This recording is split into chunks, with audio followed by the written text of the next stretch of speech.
In this recipe, we gain potential benefits like potatoes, which are rich in vitamin C and antioxidant, and also it has potassium, an electrolyte which aids in the workings of muscles and our hearts and our nervous system.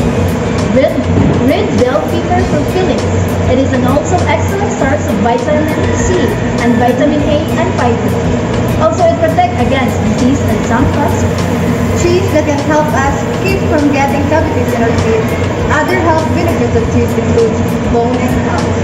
Eggs provide a valuable source of quality protein, also containing 13 essential vitamins and minerals, alongside necessary omega-3 fatty acids and antioxidants.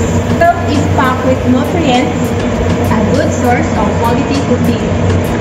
Help prevent weight gain, boost immune system, Aids digestive system, help us relax. And most especially benefits your emotional and mental health. And we believe in the saying, eating healthy food fills your body with energy and nutrients.